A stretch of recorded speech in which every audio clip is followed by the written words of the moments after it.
Okay, let's get going. Thank you everybody for coming here. Thank you very much for giving me this opportunity to talk about this. Yesterday, 25 years of the fall of the Berlin Wall is definitely an event that has changed the world and most certainly has changed my life and the life of my wife. We both lived in East Germany at the point of time. And it's finally a world-changing event by the Germans, which is happy. So this is a really great thing, and I want to talk to you about this, how it was to be there when the wall fell, how it was before and how it was after. So the Berlin Wall was, in contrast to all the other walls that you see in the world, starting by the Chinese Wall, the Hadrian's Wall, or even going to modern day history, the border fortification of different countries, not designed to keep enemies out, but designed to keep their own people in. And you have to imagine it went through the city of Berlin on a length of 27 miles, more than a marathon distance. And it stood for 28 years, more than a life sentence in prison. And it was designed to keep and kill everybody who was trying to overcome it from the east. Although the Eastern propaganda said it was against the fascism, it was not. And we will see the border fortification later in greater detail that points directly to the purpose. It was built as a canyon through a big city. It had 300 watchtowers. It was manned by over 15,000 soldiers at each moment in time. The overall border control in Germany was 47,000 people. Most of the soldiers were not in the border strip. They were in the backland. They were scouting the area ahead. So they didn't want people to get anywhere near that. 5,000 people alone in Berlin tried to overcome that. 136 died confirmed.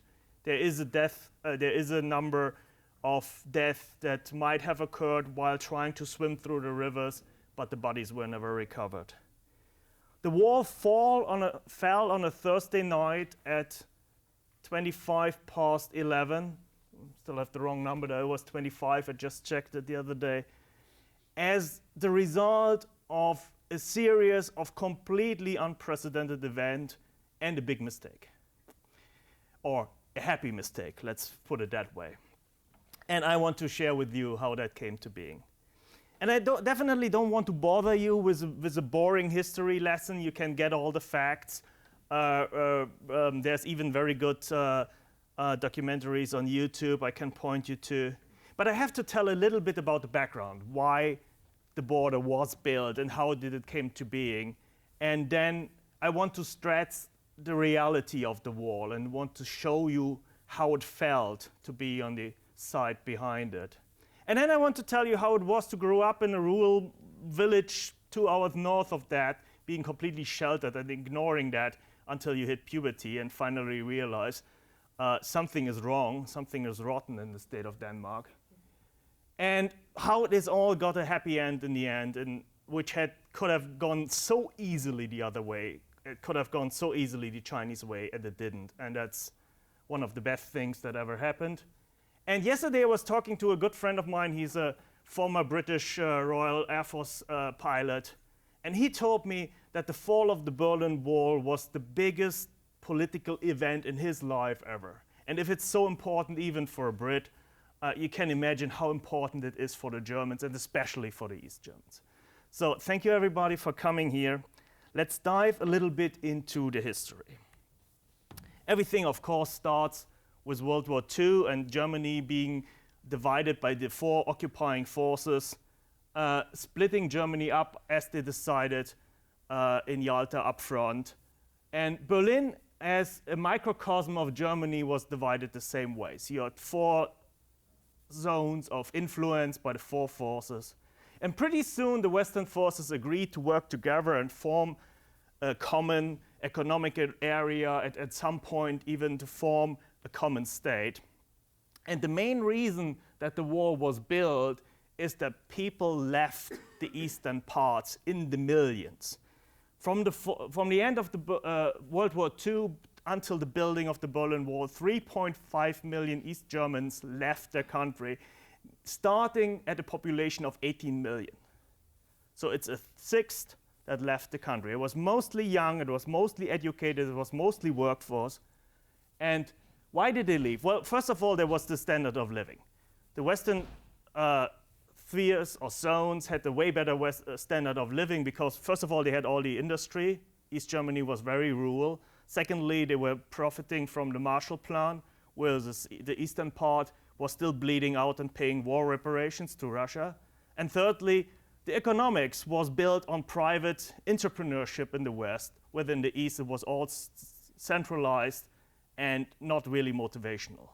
But there were other reasons. There was the hindrance or the hostility against private business. There was the hostility against private land owning. There was political oppression. There was hostilities against religions. There were hostilities against people that had too big a mouth and lived too close to strategic areas, and they were relocated. So they tried to stop the exodus that would have certainly been the death of the hopes for the communist society in East Germany. So they built a wall. And this building of the wall was directly ordered from Moscow. So there was no doubt in history that this is the fear of East Germany falling means the entire Russian Empire falling in Europe. But there was a history before the wall. The wall was just the last piece of closing the Iron Curtain. There was a lot before. There was the Berlin blockage and the famous airlift, obviously. There was the founding of the two German states. Western Germany found itself first, trying to represent the entirety of Germany. And then East Germany said, no, we are our own state. And they formed a little later. They formed on 7th of October, where the West Germany was found in July, I guess. And then you had a long, long land border of, I think, over 1,100 miles between the both Germanys. And they were fortified already in the 50s. And already in the 50s, in the Operation Vermin, everybody who was suspicious and lived too close to the border were forcefully relocated. So the border strip, an area of about 15 miles off the actual border, was cleansed by everybody who was suspicious. Western Berlin was already ringed by a border fortification. The only open spot was the city itself. So people were going with public transportation into East Berlin, crossing the border by foot, and then being flown out of West Berlin to get to welcome camps in the western part until they got apartments and jobs offered. In the end, in 1 month, 30,000 people alone left East Berlin, or left East Germany via East Berlin. So they decided to build a wall. And this, the German, you see the English in bold down there, is one of the famous quotes. It's as famous as "there are no Americans in Baghdad," or "I did not have sex with that woman." This is a quote everybody in Germany knows, which is 2 weeks, no, actually 2 months before the wall was built. The head of state and party in East Germany being asked whether they have any plans, and he, as innocent as a lamb, said, "Of course we don't have a plan to build a wall. We have so much other things to do." Yeah, true. So, German proficiency at its best and at its worst, obviously. In an operation on a Sunday morning, over 50,000 armed forces were roused, and Russian tanks were surrounding Western Berlin. And at midnight, all the forces were deployed. At 1 a.m. Sunday morning, when Berlin was sleeping, the entire subway and train transit between the two cities were cut, the light was cut, and then the wall was built. And 5 minutes later, the Brandenburgian Gate was closed. The first wall that stood in Berlin was a wall of armored soldiers that didn't leave anybody going through. As the next step, 12 subway lines were permanently severed, 13 stations were bricked off, and in total, 193 streets were closed, including bridges, rivers. They closed sewers, they closed windows in buildings. We will see that in a moment. And when Berlin was waking up, it was two cities. We see two pictures here. The upper is where the French quarter was bordering the Russian quarter, where you see the subway is roped off. And the other one is where the hip area of Kreuzberg is meeting Treptower Park on the other side, where the street belonged to Eastern Germany, the walkway to Western Germany, and people had to live with that ugly thing of a wall for over 28 years. Why do I say mostly a German problem? The West Berliners hoped for the intervention of the Allied forces, of the Americas, of the English or the French, but they didn't. They did for a good reason. In the end of the day, and Kennedy's quote brings it to a point, a wall is a lot damn better than a war. And tearing down that wall by force with the American soldiers would have brought a war. And the soldiers weren't even affected by it. The Allied forces, both the Russians as the Western Allied forces, had complete free of roaming Germany. The wall didn't exist for them. They could go, obviously, over border crossings. It wasn't that easy anymore, but they could go around where they wanted. There was the incident of Checkpoint Charlie, where the Russians were pushing their luck and trying to force border controls of Western allies, and suddenly tanks rose on both sides, and they stood there for a week or two, and then both sides decided that it's not worth of killing each other over a couple Germans. So the wall stood, and the wall became reality. One of the most spectacular places where the wall stood was Bernauer Straße, where actually the buildings were the east, but the walkway was already the west. So people were jumping out of their windows. Armed forces were going from house to house, closing the windows, starting to brick them off, guarding them. And you see a 77-year-old lady trying to jump out of the window into a sheet the police or the fire department held for her to land in. And down there is an East German unofficial informant or a civilian trying to pull her back in to prevent her from fleeing. And on the other side, you see a 19-year-old soldier, one of the most famous pictures of the Berlin Wall, which was taken a week after the initial cut-off, when the border just consisted of a roll of barbed wire, when he was walking exactly that barbed wire, and then when nobody was looking, jumped over, threw a rifle back to East Germany, and ran into a waiting car the Western police provided. So for about a year, fleeing was still possible. I mean, even with German proficiency, they couldn't close all the loopholes in one, but they tried very hard. And one of the saddest sections of that is when they began to shoot. And they began to shoot about 2 weeks after the initial dividing the city, and there were a lot of victims before Peter Fechter, but Peter Fechter is the most horrid and the worst demonstration of the East German inhumanity, because he was fleeing with his friend, and they already crossed the strip that then became named Death Strip, and they were climbing the last wall when the police opened fire.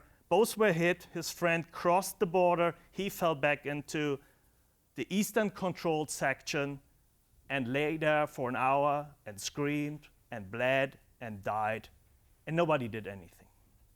On the western side, there was reporters, there were hundreds of people, there was even a US military with direct orders not to interfere because it was East German territory. And on the east side, the East German border control did nothing because they were afraid of the Westerners interfering. So they stood there and waited for an hour before they carried his body away. And this is the moment when the hopes of a fast resolution of that problem, of an easy way back to a unified Germany, died with Peter Fechter. And the wall grew. The wall became a reality. For the Westerners, it became a macabre tourist attraction with platforms where they could look over. And for the Eastern, it became the end of their world. A fortification even the Romans would have dreamed on. And we will go into how thoroughly they built this fortification in a moment. What you have to imagine is that it is a 3.5 million city. It is after the war. Apartments are scarce. Buildings are still destroyed. People are living in very cramped places. And what East Germany did, it cleared a strip of between, on the narrowest point, it's about 90 feet. On the widest point, it was half a mile, where they cleared everything, blew up churches, blew up houses, blew up whatever was standing there to get them free roam of shooting. The actual border was a line on the Western German soil, on the western side of the wall, and Westerners could actually step over the border because there was about a yard or two of land that was belonging to East Germany. And so whenever there were, especially in Kreuzberg, when they were in the later 60s, early 70s, there were like student riots, and the Western police was chasing demonstrants, they could actually run on that strip, and the Western police wasn't allowed to cross that line on the floor. And from the east, obviously, nobody could come, because that wall was about 12 feet high. And then you had the defense, and I'm showing you a video in a moment about that. But you see the signal fence, the steel spike grid, and finally the vehicle trench, all are designed to prevent fleeing from east to west. It doesn't make any sense if you come the other way around. And believe it or not, there were successful escapes, and there were quite a few. There were in the beginning, when the wall was just barbed wire or a small wall, people just jumping over, climbing. Later, when it got a little more elaborate, it was the big time of the tunnels. There were a total of, I think, 57 tunnels dug. The biggest one got, I think, 75 people out into freedom. Later, they found other ways. There was obviously soldiers fleeing, such that they changed the regime, and you always went with a different guy each evening on patrol that you never could trust the soldier next to you. But the most famous story, and I don't have slides to that, but I like to tell that story, is the three brothers. It's a tale of the three brothers who escaped in 3 different decades. The first one had to serve in the East German Army. Everybody had to serve in the East German Army, but he was drafted into border control, not in Berlin, but in the countryside. And he used that knowledge to spy the defenses, and when he was relieved from his army duty, he went back there and swam through the river into freedom. And then he helped his middle brother to escape by shooting an arrow over the wall, tying a rope, and then using it as a tightrope, not as a tightrope, as a, how do you call it? Zip line, actually. And he zip-lined into freedom. And then shortly before the wall came down, the most daring escape ever done, those 2 guys learned to fly ultralight planes, and they bought 2 ultralight planes, shipped them on trucks into Western Berlin via the transit route, painted them in camouflage and Russian emblems, and then flew in the dawn over the border, landed in a park in Eastern Germany, picked up their brother and flew back. And landed in front of the Reichstag. And there was an escape nobody believed. But there were, as I told, a lot of unlucky stories too. When I was born, 72, in, as I said, the rural north, about 2 hours away from Berlin, I didn't know anything of that, even when I grew up. I lived a real nice, you would call here small town USA. This was small village East Germany sheltered life. We had about 30,000 people. We had a couple ancient landmarks, a couple cathedrals, and a castle. We had a lot of woods and lakes around. It was really nice to grow up there. You could roam free with your pals.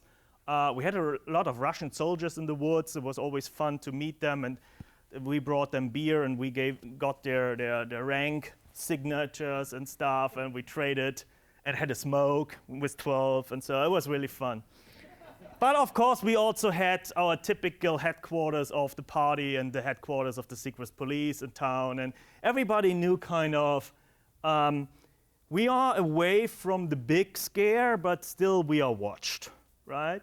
And if you wanted to describe the life in East Germany, and it wouldn't have been such a naughty book, I would call that 50 Shades of Grey, because East Germany was all about gray. There was no color nowhere. First of all, we didn't have any advertisement, so there was no flashy displays.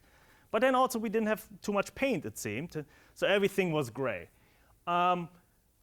It was, on the other side, it was extremely peaceful. Well, that's the benefit of living in a police state. It's kind of safe. There was barely any mugging or stuff. And even if it happened, we didn't have a free press, so you didn't hear about it. So at least you felt safe. It was well cared for. Everything was planned, your kindergarten, your pre-K, your school, your whatever, if you're good enough, your university, your work, your apartment. They didn't plan the spouses yet, but I thought they worked on that. Maybe at some point they would have gone that far. There was, in contrast to some other East Bloc countries, we never had a shortage on food. So it was always enough. It was well prepared for. Obviously, it was very well organized. Everybody had to be member. For instance, everybody who worked had to be member in a union. We weren't allowed to strike or to demonstrate or anything, but we had to be member of a union. I don't understand why. Everybody who went to school obviously had to be member of the Communist Youth Organization, which gave me a scare when I first asked for a visa here in the US, and they asked you, have you ever been member of a communist organization? And I had to say, yes, but I think that doesn't count. And it was very uniform. What they did in the end is the old cities were falling apart. There was no money for investments, but to relieve the shortening of apartments, they built these beautiful concrete blocks everywhere. Very nice. But you could live quite nicely if you followed the 6 basic rules of East German happiness. The first is, do the best with whatever you can get. I mean, everything was scarce. As I said, we had enough food, but that means whatever, bread and butter and salami. It doesn't mean whatever, anything fancy. It doesn't mean fruits all the year or vegetables all the year. We had cucumbers, I think, all the time. And cabbage, obviously. Everything else was rare. So what do? You see something, there's a line, you get in line. Because if you don't need it, you can trade it. But most of the time, you need it yourself. And you do a lot of things yourself. There's crazy things. Germany were crazy about wallpapers. So, and they wanted to have structured wallpaper, but you couldn't get structured wallpaper. So there was an inventor that said, well, you buy colored wallpaper, and then you paint it white, and then you use sawdust and sprinkle it over it, and then you have structured wallpaper. So instead of the companies producing anything people need, they produce stuff nobody needs, but then we figured out to make it into a thing that actually people need. Second thing is, money was kind of worthless. First of all, everybody had about the same, like a regular worker in a factory got about 800 German marks, an engineer got maybe 1,000 German marks, a doctor maybe 1,150 or something. It was all in the same range. There was no big difference in the money. And you couldn't buy anything with it. I mean, food was dirt cheap, even liquor was cheap. I mean, everybody who knows 1984 knows communism strives on strong enemies and cheap liquor. Those are the 2 ingredients you need. And everything else wasn't to have. So what you do is you trade favors. You say, okay, I fix your car, you fix my roof, or whatever. My mom in the later days were a sales assistant in an electric store. She was selling whatever, meat slices and mixers and all that stuff. And I never knew how many of those things were scarce. So what basically those people did is they didn't sell it to the general public. They called up their friends and said, well, we got a new shipment of these devices. Do you need anything? And her friend in the vegetable store said, yeah, and we got tomatoes. I bring you some tomatoes and I get a mixer. So it was all gray market trade and stuff like that. And then, of course, at work. I mean, people were using most of the facilities at work to do their own private stuff. I mean, if you had access to steel and welding, you were building your fences or your swing sets or whatever you were building at work, right? You weren't paid by performance anyhow, so why perform? Then one funny stuff is about East Germany is, since we had no religious freedom, freedom of speech, freedom of travel, the only thing is where we had personal freedom. So people were way more relaxed with their sexuality. People were marrying often, getting divorced often. There was no, I think the concept of the lawyer didn't exist. I don't know. But it was not a money issue. You were going swimming nude at the beaches. You were having a lot of freedom in your whatever 450 miles north-south that East Germany was. I lived actually very close to the beaches, and they are really, really beautiful. The only downside is the water is really cold. Then there are the don'ts. So these were the 3 do's, now we have 3 don'ts. The first thing you learn from a very early age, don't speak your mind. Especially, I grew up as a 4th child of 5. My parents were not in line of the politics. So you learn very early on that there is something you talk about at home, maybe, but you never bring it into school or you get into deep, deep trouble. Then there was also, you could receive, in most of East Germany, you could receive Western TV. There was this one area, a little mountainous in the south, we called the Valley of the Clueless. But everything else you could receive Western TV, because the Western transponder stations were right at the border to have maximum reach. And then right on the other side of the border, there was destroyers of the signals to impede maximum reach. And there was like a arms race. But most of the time you get Western TV. So you get all these views from the other side. But you talk about it in school, you end up immediately in the principal's office and you get some nasty talking to. And then critical discussions is very funny. Every now and then you got a party official who talked straight. He really said, no, not everything is good. Not everything is nice. Let's talk about the problems you see. And then later you figure out he worked for the MFS and was reporting your answers directly to the secret police. Nice. And then in the end, don't push the system too hard. It is a dictatorship after all. It's a mostly friendly appearing dictatorship, but it's a dictatorship. I will recommend a movie later that is available in English that really shows what they could do, and they could do everything. There was no Supreme Court, there was no free press. Who would you complain to? Santa Claus? There was no instance above them. They could deny you to go to high school. They could kick you out of university. You end up shoveling coal somewhere in an ancient factory. They could, as I told you, relocate you from where you live because either you live too close to the border or you make trouble where you live or whatever, your apartment is needed by somebody else. And apparently they could put you to prison. What I did when I was in high school, we had to do mandatory military service during summer breaks. When you guys do summer internship, we had to play soldiers and run through the sand and shoot and climb obstacles and try invading East West Germany. Learn to. And I told I don't want to. I was slightly religious Protestant at the time, but I just didn't want this shit. That was the main reason. I don't have much of a strong feeling about arms, but I didn't want to do that. So I engaged in a discussion because it was a voluntary organization. So they give you all the spiel about you are pampered by the state, they invest so much, you have to pay back. It's not about what you can, whatever ask the state to do for you, what you can do for the state. And then in the end, you say, yeah, it's all nice, but no. Then they say, okay, let's speak frankly. You go in this organization to do this summer camp, or you leave that school. And this is not me being charged with going to prison or something like that, but it would have ruined my whole career. I couldn't have gone to this school, and there's no other school. I mean, there is either you go to high school or you're kicked out, and then you end up shoveling coal somewhere in an old factory. So, of course, I caved in and did this shit and learned to shoot. And then, well, most important rule is never try to escape. And trying to escape has very funny things. I mean, I wanted to become a sailor. I thought that was my career. I wanted to be a captain at sea or something like that. Unfortunately, very fortunately, I had a grandma in the West. So they told me, no chance. You're not getting on a boat. You can steer that boat to freedom. No way. You don't get that. Become cook or something like that. My brother wanted to be in a flying club. So they let him do all winter, let him paint the shed and do all the theory work and everything. And when it came to to flying in the spring, 2 guys, and it was so comical. They came to our house in trench coats. I mean, really, in trench coats. They came to our house and said, well, no flying for your son. Sorry, grandma in the West, why not model trains? It's a nice hobby as well. So yes, it is funny, but there were ugly sides too. There was no money.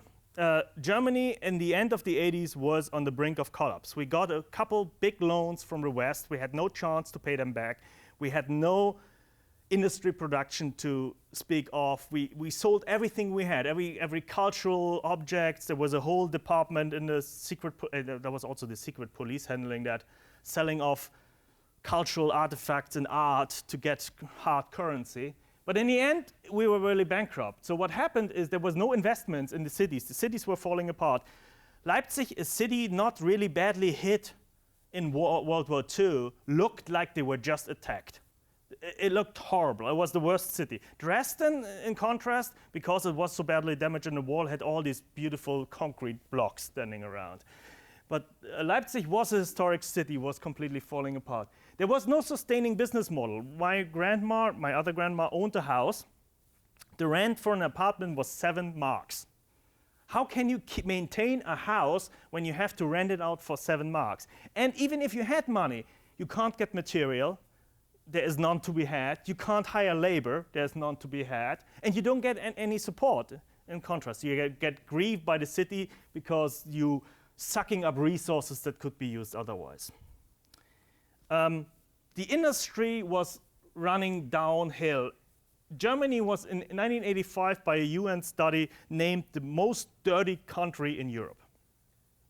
We had a lot of coal mining, open coal mining, whole neighborhoods looked like the moon. We had chemical industry that was mainly based on coal. There was super high sulfur dioxide and ash concentrations in the air. We had asthma, cancer, everything. We had in the photo production, they had a lake they called the Silver Lake, and that was not because it was so nice, it was because it was silver.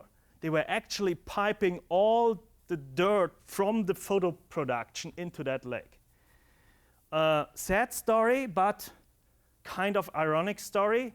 The granddaughter of the leader of Pardon State and Party, the granddaughter of Erich Honecker, died on pollution-induced asthma. So not even those were safe. It was really, really dirty. And what did the elite do about it? Nothing. They were a country of old men. In the end of the day, the leadership, the inner circle of the party were 22 men with an average age of 68 years. They didn't want to hear what's going on. They didn't even know what was going on. They were living in a village north of Berlin in the woods, in their bungalows, completely shielded from the world. And what gave the people in East Germany the rest is when Soviet Union started to open up, when Gorbachev started to engage in discussion and open for change, East Germany said, no, we don't need to do that. For decades and decades, they told us the Soviet Union is the leading example to victory. And suddenly they did, for the first thing, something good, and then we said, oh, we don't have to follow every whim they have. So it was really, really crazy at that time. The time was ripe for a revolution. Unfortunately, what happened just before the wall came down in summer of 1989 was the massacre of Tiananmen. So it could have easily gone the other way. The good fortune we had that it didn't go is that Gorbachev actually started cutting down the Iron Curtain. It was his reform-oriented politics that made it clear that the Soviet Union is not willing anymore to intervene if countries in their empire decide to go a separate way.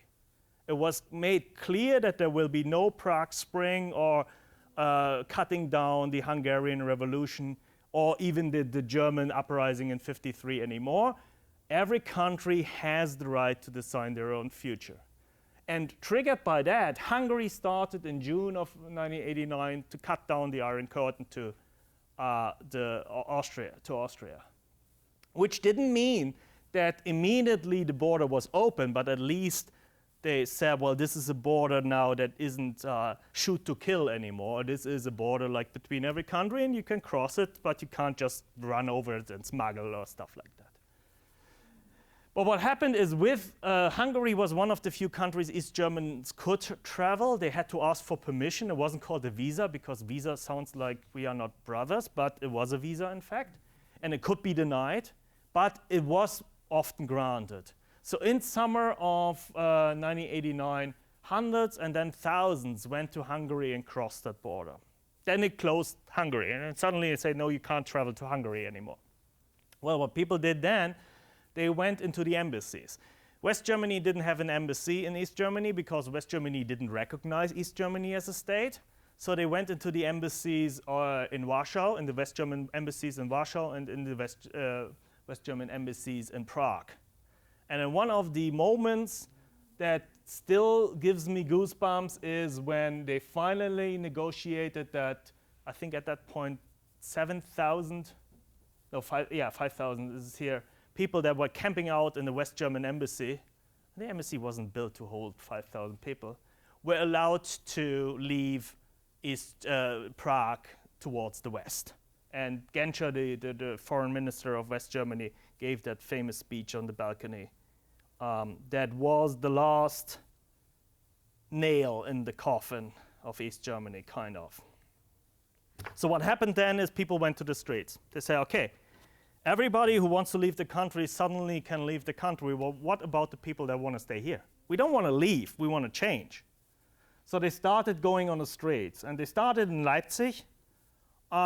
They had, every Monday they had Protestant service, and then they went out with candles and walked the streets. And the first Monday was, I think, September 3rd or something like that. There was 500. The next Monday it was 5,000. The next Monday it was 20,000. That was the Monday before the 40th anniversary of the East German Republic. So the police went in and arrested quite a few of them and showed brute force. But it didn't stop them. The next Monday, 70,000 were on the street. East Germany had pulled together everything they had in terms of mobile police, tanks. The hospitals were stocked up with blood reserves. Schools and camps were cleared for internment camps. Everything was done for the Chinese solution. And then, thanks to the commander-in-chief of the Leipzig police force, he ordered retreat. He ordered his men to guard the armored vehicles but not to intercede. And 70,000 were allowed to walk through the entire street, putting candles in front of the secret police headquarters, in front of the party headquarters. And then a week later, Berlin had 500,000 to 1 million. The numbers are not finally determined, but 500,000 to 1 million went on the street to demonstrate for free elections, free travel, and generally abandon the mandate of the Communist Party and the tyranny of the secret police. So the leadership had already dethroned Erich Honecker, and they wanted to save whatever there was to save. So they decided, well, everybody is fleeing the country. Let's make it appear like we are still in charge. Let's make a law that allows people to leave the country lawfully. Then at least we look like we are in charge. So they asked a poor guy in the administration of visas and passports or whatever to come up with a draft for a law that allows the permanent relocation of East Germans in legal terms. And this guy and his two assistants, for the first time in their life, thought. So they thought people don't want to leave. They want to travel. Most of them want to travel. They want to have freedom of travel, not leaving their homes. So they worked beyond their mandate out a draft that says this is a draft for a law that allows each German citizen to travel without any prerequisites freely. The only thing they have to do is they have to get a passport and then they can travel. So he drafted that and this is the draft here, for everybody who can read German. It's right. Private travels to the abroad can be asked for without any preconditions like relations or special occasions. The papers should be handed out on very short notice, and only in very restricted cases should be denied. So they wrote this draft and handed it to the channels to be rejected. They assumed it will be rejected. But nobody read it, actually. They handed it through to this poor guy or whatever. He was a member of the inner circle responsive for press communication. He was kind of the king's press referent. And what he did is he got this paper and he read it out loud in a press conference. He said, oh, I got this draft here, and it says we have a new law that says that private travel to abroad can be asked for without any prerequisites. And then somebody asked, when is that? When? He said, I don't know. As far as I know, effective immediately. And that was 6:53 p.m. in West Berlin, in East Berlin. And I was, where's my, oh, it's there. And I was, as usual, watching the 8 o'clock West German main news, so it's an hour later about, watching the Western main news cast, and they told the wall is open. And well, this is like, imagine you're watching your favorite whatever football game or New Jersey Housewives or whatever you're watching, and suddenly there's breaking news, aliens landed on the White House lawn. That is about the magnitude of this newscast. So what happened is West Germany already declared victory, the borders are open, but they weren't. So it was announced that they will be, but they weren't.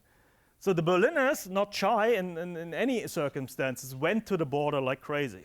And they stood there and they were yelling for crossing over. And first there were 100, and then there were 1,000. And towards at Oberbraunbrücke, which is the, Bornholmer Straße, one of the biggest border crossings, there were about 20,000 people demanding to cross that border. The border control at the point was manned by 16 people. They had about 25 AK-47 rifles and a couple small, grenades, but nothing serious in getting those numbers under control. So what they did in the first attempt is they grabbed those people who was shouting the loudest, grabbed them, stamped their documents invalid, and shoved them over to West Germany. The people didn't know that it was stamped invalid. They just know, oh, I can go. But they had orders to everybody who has that stamp to never let them in again. So they got about 500 people out of this group. They grabbed and pushed over to the west, and then they thought they have handled this problem. But they hadn't, because on the western side, the West German TV was filming and said, well, the border is really open, now people are coming. Now, all the border crossings in East Berlin were flocked by, East Berlin had about 1.2 million people at this time. I don't know how many stayed in bed. I don't think many. So what those guys did in the end is they declared defeat. They said, we can't do anything. They had their 16 guys they still had, and there's a very nice German documentary I just saw. I don't know whether there's a translation available yet. They had those 16 guys arming their barracks, their armory, their document station, and the rest they completely opened. They opened all the gates, stepped back, and started crying. There's pictures, it's so funny. There's pictures of these. Most of the border controls were actually Stasi, were actually secret police. And most of them had built the wall and believed in that system. So you see all those people yodeling and being happy and crossing the border and even hugging and kissing them and drinking champagne, and then you see these border soldiers standing there and actually crying. And that was not tears of happiness for them, but who cares? The fun part is this bridge was called Böse Brücke, which means evil bridge, which is not really. So the big party started. Although the Brandenburgian Gate wasn't a border crossing, people were gathering, were jumping on the wall, where everybody, all the police had gone away, had hid in their barracks and cried, or got rid of their uniform and crossed. You see that East German car, the Trabi that went over, and there was the symbol of the reunification, and people in West Berlin came out and handed out bananas and beer, and there was a big party. There was, until I think 6 in the morning, the entire city was. I unfortunately wasn't there. I was, as I said, 200 kilometers, 120 miles away. So what I did next day, instead of going to Berlin, which I thought it's way too crowded, I jumped on the train and went to Hamburg, because I had friends I learned the summer before I met, they lived in Hamburg. So I thought I'd go there. It was same fun. So what happened to the wall? There was people hacking it down. So you see these 2 elderly ladies. It's so funny, coming with a chisel and a hammer. I actually had a piece of wall, legitimate. I hacked it myself, but I lost it when I moved to the US somehow. Now you can buy it everywhere. Apparent to what is sold in terms of mementos, the wall must have been 200 miles, because but you see it everywhere. I mean, there's pieces of wall in Berlin. There's a very nice new museum in DC, the News Museum, that has actually a watchtower and a piece of wall and everything. It's a very nice museum. So what happened after that is, if you had to be whatever, there were many East Germans going whatever to work in Russia or Cuba or whatever. They were in a year's or 2 years term, so they were away. The road from the first big demonstration and the opening to the wall to the reunification was 11 months. Within this 11 months happened the complete meltdown of the government. Everybody retired. In government of a round table, the first free election, the negotiation with the Allied forces, the negotiation with all our European neighbors, finally the green lit by Gorbachev to allow a unified Germany to stay in the NATO, which was the condition for the British to accept the reunification. The complete regain of sovereignty of Germany, and then finally the reunification. In the middle, there was the monetary union. Suddenly we got real money. That was really, really exciting. So everything was in 11 months. And that was quite a joyride. That was really fun. And why did it all happen? Of course, because of him.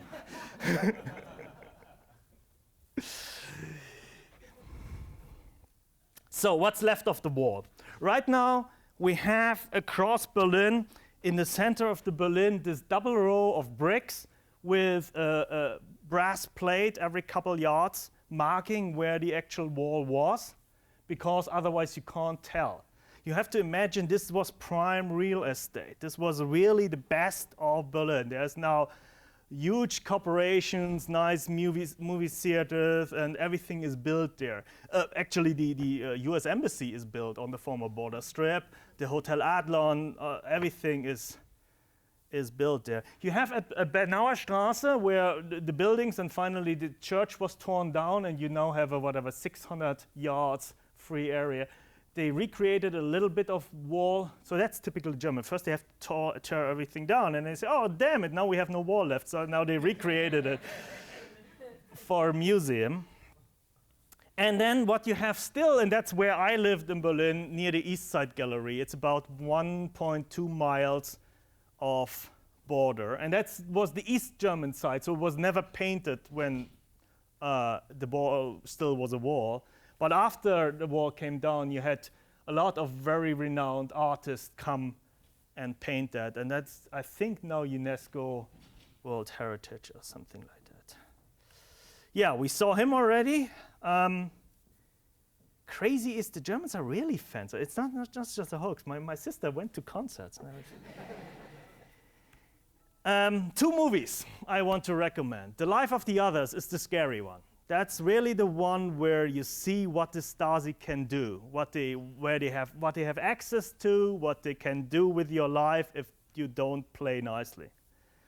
The funny one is Goodbye Lenin, which is about a communist believing mother who has an accident and falls into coma, and then her country disappears while she is in coma. And then she wakes up again, and her son has to fake that the country is still existing to soften the shock of what had happened. So he had to recreate all these East German products that have disappeared overnight. And so it's a really funny movie. And when you are in space, if you ever get this chance, look down at Berlin at night. You still see where the wall was, which is very funny, because you don't see it here because the light is too bright. But the East German is yellow and the West German is white because they use different street lights, different bulbs. So the color of everything here is yellow and everything here is white. So you can see exactly, if you look at the slides, that where the border was. The slide deck is available at Go Berlin-Wall-2014, and I'm so proud of my company because they had yesterday such a nice Google Doodle. I don't know if anybody saw that. And that's it. I thank you very much for your attention. Maybe we have a minute for questions. Yeah. So how was the life like in the next 10 years for the average East German? I mean, how did that work? So there's funny sides to that. Financially, everything went better, but there were a lot for people that lost their positions due to the industry being run down and closed down, and then also university teachers were relieved because in the old system they had to collaborate with the party or they had to be party members. So there wasn't a generation of, I would say, 45, 50 plus at that point in time who suffered for a while. Not, as I said, not financially. There was no real hardship. We had a very well-roped network that caught you. But that for time there was a little bit regret. Not in general of the way, but maybe everybody asked, couldn't we have done it slower? Couldn't we have saved a little bit here? Everybody, my generation, was so happy. I mean, it was absolute unbelievable. And there was so many new opportunities. I mean, you could open your own pub or you could finally do your own business.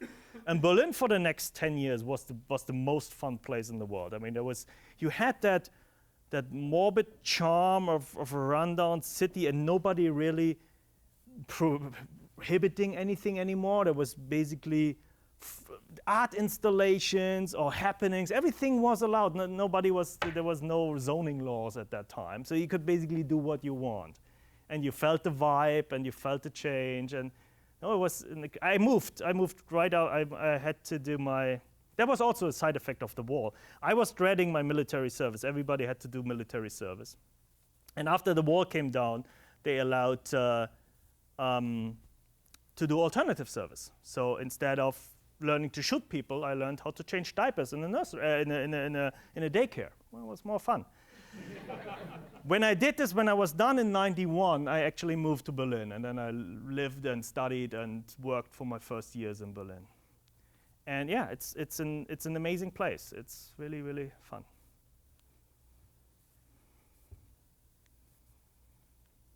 Well, thank you.